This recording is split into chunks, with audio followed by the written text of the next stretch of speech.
संविधान इनके लिए कोई मायने नहीं रखता। संविधान सिर्फ आज कागजों के अंदर रह गया है। आज देश के अंदर चंद मिनट पे कपड़े बदलना तो कोई इनसे सीखे। देश की जनता के पास पहनने को 2 वक्त के कपड़े नहीं है, खाने को 2 वक्त की रोटी नहीं है। लेकिन अशोक स्तंभ के फोटो शूटेज में और अशोक स्तंभ के उद्घाटन में 2 बार मोदी जी कपड़े बदलते हैं। आप ये देख लीजिए। राम जी शांत स्वभाव से खड़े रहते थे, उनकी तस्वीर खूंखार बना दी है। इन्होंने हर चीज को जो है ऐसा बना दिया है, सिर्फ लड़ाई झगड़ा। देश के अंदर एक बीफ खाने वाले को आप इस देश के अंदर ब्राह्मण बना सकते हैं। वसीम रिजवी जो बीफ खाया करता था, उसको ये लोग नफरत फैलाने वाले लोग सिर्फ नफरत के कारण से ब्राह्मण बना सकते हैं। तो क्या आप इस देश के अंदर तमाम हिंदुओं को हिंदुओं का दर्जा नहीं दे सकते? मोदी जी का काम ही विवाद है। मोदी जी का नाम बदल के, तो मोदी जी को नाम बदलने का बहुत शौक है, मोदी जी का दूसरा नाम विवाद का रख देना चाहिए। ये विवाद ही उत्पन्न करते हैं। काली के पोस्टर को लेकर वहाँ पर जिसने फिल्म बनाई, उस डायरेक्टर को, उस प्रोड्यूसर को, और जिस सिनेमा हॉल में फिल्म रिलीज हुई, मोदी जी ने उसको चू तक नहीं किया। लेकिन ममता बनर्जी के पीछे पड़ गए।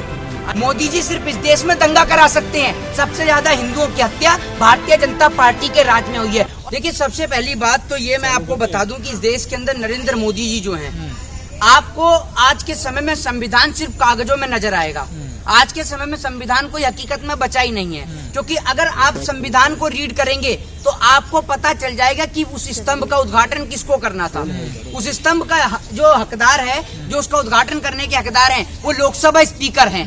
लोकसभा स्पीकर ने तो उद्घाटन करा नहीं, क्योंकि लोकसभा स्पीकर हो या फिर भारतीय जनता पार्टी के अंदर सिर्फ नरेंद्र मोदी और अमित शाह के अलावा सारे नेता जो हैं वो पपेट हैं। वो कोई बोलने का काम नहीं करते हैं, सिर्फ पपेट हैं वो लोग। जो मोदी जी कहेंगे, जो अमित शाह जी कहेंगे, वही वो लोग काम करेंगे। तो इन लोगों ने संविधान की धज्जियां उड़ाकर रख दी हैं। संविधान इनके लिए कोई मायने नहीं रखता। संविधान सिर्फ आज कागजों के अंदर रह गया है। आप इस देश के अंदर लोकतंत्र की बात करें तो लोकतंत्र भी सिर्फ कागजों के अंदर बचा है। वरना आप बोल के देख लीजिए, सरकार के विरोध में उठा के सीधा जेल में बंद कर देंगे। करा ना, अग्निवीर के लोग जब प्रदर्शन कर रहे थे, लगा दी धारा 144, उनका मुंह बंद कर दिया। किसान के ऊपर किस तरीके से इन्होंने आंसू गैस के गोले छुड़वाए, आप देखते ही हैं। इस देश के अंदर कोई भी व्यक्ति हो, जब हाथरस में उस बेटी के साथ बलात्कार हुआ और विपक्ष के नेता मिलने के लिए जा रहे थे, तो उन पे भी लाठी और डंडे खूब बजवाए इन्होंने, जम के लाठी और डंडे बरसवाए उन पर। तो आप देख लीजिए, लोकतंत्र सिर्फ आज के दौर में किताबों के अंदर बचा है। दूसरी बात ये कि भारतीय जनता पार्टी के नेता इतने बेशरम भी हो सकते हैं, ऐसा मैंने कभी सोचा नहीं था।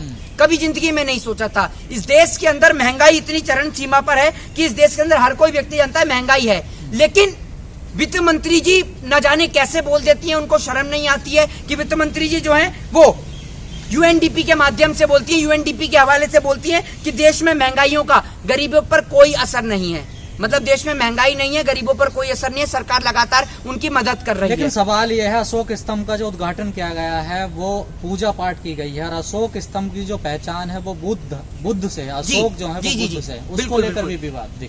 मैं आपको यही तो बता रहा हूँ, इस देश के अंदर कोई भी चीज जो है वो अपनी औपचारिकता से नहीं हो रहा है, वो अनौपचारिकता से हो रहा है। अनौपचारिकता से ऐसे हो रहा है कि कोई भी चीज है उसको वोट का माध्यम बना दिया जाए। अशोक स्तंभ कोई वोट का माध्यम नहीं है। दूसरी बात यह कि अशोक स्तंभ आप देखते हैं कि वो जो है बुद्ध का प्रतीक है, ठीक है ना। तो आप उसमें देखेंगे, जब अशोक स्तंभ के बारे में आप रीड करेंगे देश के संविधान में, कॉन्स्टिट्यूशन में, इसीलिए उसका जो उद्घाटन है वो लोकसभा स्पीकर के द्वारा रखा गया है, ना कि प्रधानमंत्री के द्वारा। उसकी भी कुछ गरिमा है, क्योंकि वो कोई राजनीतिक पद का स्तंभ नहीं है। वो अशोक स्तंभ जो है वो भगवान बुद्धिस्ट के जो है वहां से बुद्ध से लिया गया है, ठीक है। और आप अशोक स्तंभ में पूजा कर रहे हैं, तमाम तरीके की चीजें कर रहे हैं, तो वो सरासर गलत है।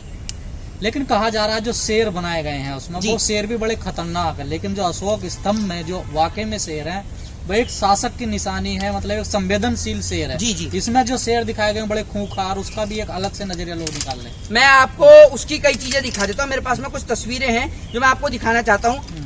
पहले तो आप ये देखिए कि नरेंद्र मोदी जी की ये वो तस्वीर है जिस दिन अशोक स्तंभ का उद्घाटन हो रहा था। इस देश के अंदर चंद मिनट पे कपड़े बदलना तो कोई इनसे सीखे। देश की जनता के पास पहनने को 2 वक्त के कपड़े नहीं है, खाने को 2 वक्त की रोटी नहीं है। लेकिन अशोक स्तंभ के फोटो शूटेज में और अशोक स्तंभ के उद्घाटन में 2 बार मोदी जी कपड़े बदलते हैं। आप ये देख लीजिए, ये फोटो आप सभी लोगों के सामने है। ये अशोक स्तंभ की फोटो है जिसमें एक फोटो में लाल कलर का कुर्ता, व्हाइट कलर का कुर्ता पजामा पहन रखा है, पहले वाली फोटो देखिए। उसके बाद दूसरी फोटो में जनाब ने जो है वो नीले रंग के, आपने देखा व्हाइट के ऊपर नीले कलर की पट्टी और पहन ली है। अगर एडिट करके डाल रखा है तो भी बड़ी बात है, आप ये देख लीजिए ना। दूसरी बात ये है कि आप देखिए हर चीज में, आपने बोला अशोक स्तंभ के शेर को लेके, पहले हनुमान जी का जो आप स्वभाव देखते थे, हनुमान जी की तस्वीर कितनी शांत स्वभाव की होती थी।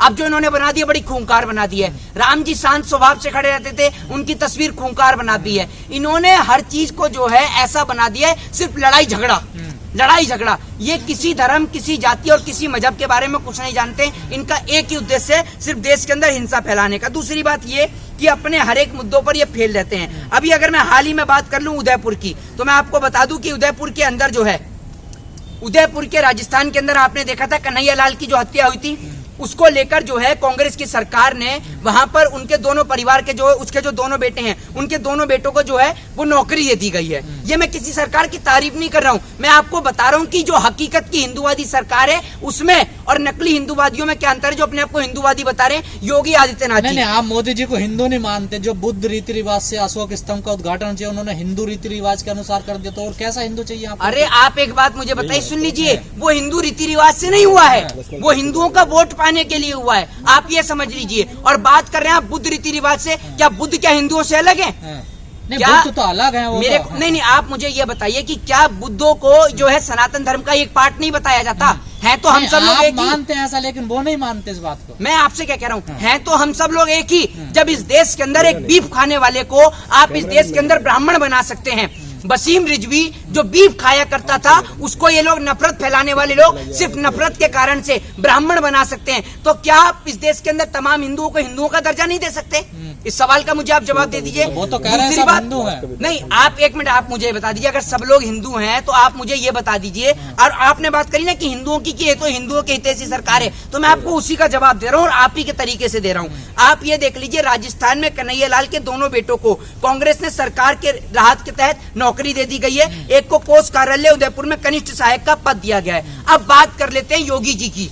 योगी जी के राज में जो है वो कमलेश तिवारी की आपने देखा किस तरीके से हत्या हुई। आज तक उसके परिजन जो है वो महरूम घूम रहे हैं, उनको कोई नौकरी नहीं दी गई है। और ये है आपकी हिंदू हितैषी सरकार।